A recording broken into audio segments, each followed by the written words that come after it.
મગ મઠનું શાક બનાવવાની રીત. સૌપ્રથમ મગ અને મઠને બાફવા માટે કુકરમાં પાણી ગરમ કરી તેમાં પલાળેલા મગ, મઠ તેમજ મીઠું લઈ ઢાંકીને 2 વિસલ વાગે ત્યાં સુધી કૂક કરી લો.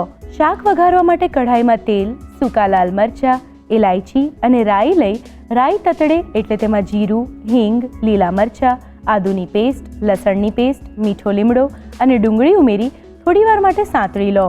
તેમાં ટામેટાં ઉમેરી તેને પણ થોડા કૂક કરી તેમાં હળદર, ધાણા પાવડર, લાલ મરચું, મરી પાવડર, ગરમ મસાલો, જીરું પાવડર, અજમો અને કોથમીર ઉમેરી મિક્સ કરી પાણી ઉમેરી થોડીવાર માટે કૂક કરી લો. તેમાં દેશી ગોળ અને બાફેલા મગ અને મઠ ઉમેરી મિક્સ કરી મીઠું લઈ ઢાંકીને 5 મિનિટ માટે કૂક કરી લો.